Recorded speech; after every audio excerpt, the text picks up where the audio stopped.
It's harvest time in my keto kitchen, keto naturopath kitchen. It's the fall, time to harvest things, although I've harvested things all year long. Our garden was incredible this year. We don't grow vegetables since we're mostly carnivore, but we do grow herbs. So this is how I preserve a lot of the herbs. First of all, I'm going to start off with this. This I learned just recently, and oh my goodness. I love fresh garlic, but I'd buy garlic. I wouldn't use it all the time. It would get rotten and I'd throw it away, and then I'd have to go buy more garlic. This is garlic cloves in vodka. It keeps them fresh. They don't spoil. You always have fresh garlic when you need it. I'm amazed. I love this. And especially now that we're making a lot of pesto and I need garlic, I always have garlic available. I don't have to worry about going to buy it, having it turn bad, throwing it out, blah, blah. This is such a lifesaver. Garlic, cloves, vodka. And I used 80 proof vodka for that. I don't drink the vodka after. I keep replenishing the cloves of garlic, and then when the vodka starts to get a little syrupy, it's time to change out with fresh vodka. I've been buying so much vodka with doing all this preserving, I swear the liquor store must think I'm an alcoholic, but I don't drink it. It's all for preserving. Now, I've used my vanilla in many of my recipes. So this is this is one of my original, actually started this in 2021. The beans are no longer in it. But anyway, that's in 2021. And then April of this year, I started some new, you just get vanilla beans. And it is, I buy from Vanilla Bean Kings, and they have how much vanilla beans you need for how much vodka. They also have some other extracts there, and I believe there's a Facebook page. So stevia. Our stevia plant was incredible, and we'd never been able to grow stevia before. But then this is the first time we've tried in North Carolina. It was huge. We have cut it down and back 3 times. Did some in vodka just to see, well, how is it? Oh, and what I will use this for is sweetener instead of some of the liquid stevia. I'm going to try it in some things. But I have a good dehydrator, and this is all powdered up. I'm going to try using this in some coffee sometime. And this is dried but not powdered. So that's our stevia. Our basil plant this year, oh my. Well, we have a few basil plants, and Carl learned how to take cuttings of the basil plant and create new plants. I'm out there every other day cutting them back. And we probably don't have much longer for the basil to keep growing. I make pesto.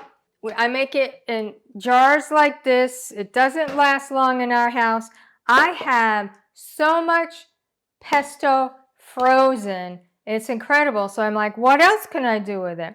So again, this is in vodka. I'd have no measurements. Not sure what I'm going to use it for, but I have it. I looked up bitters and how do you make bitters? And one said just put the herbs and spices in vodka. So I guess I'm trying to make my own bitters. What am I going to do with them? I don't know. And then we had an anise plant this year. I'd never grown that before. That also did amazing, but in the heat of the summer, it was no longer. So again, here are the leaves that I put in vodka. I love anise, and these are the seeds that I put. And you can tell the difference. The seeds, it's brown, and the leaves are still clear. Oh. So I might use some of this in some of my Christmas baking. That would use anise a lot in Italian Christmas baking. I also wanted to try rosemary.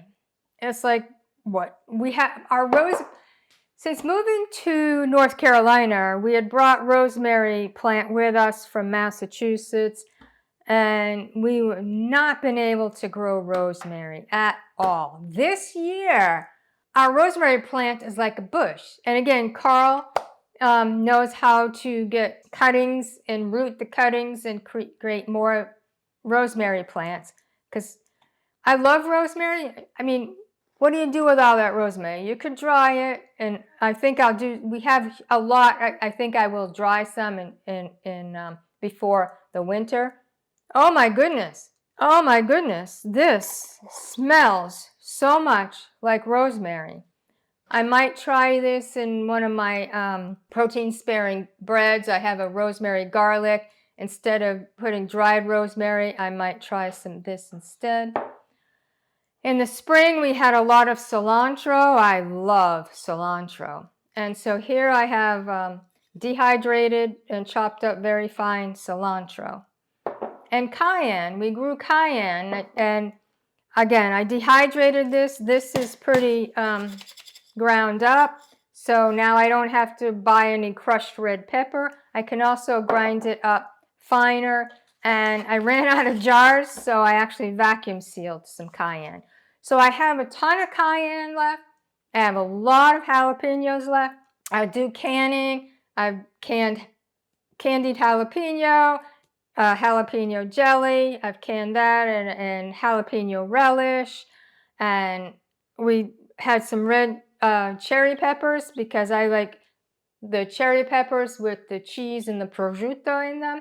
So initially we made that fresh a lot, but then we had so many that I canned the peppers so that at Christmas time we can have our cherry peppers with cheese and prosciutto in them. And these are bottles that I saved from my supplements, and they're amber bottles. So they're going to be good for some of these extracts like the anise, the basil, even the stevia, to put them in these bottles. So that's pretty much how we harvest our garden. It was just overflowing. It's still the amount of basil, the amount of jalapenos and cayenne, I just can't keep up with it. But we need to preserve it and use it all year long. So a sample of what I do.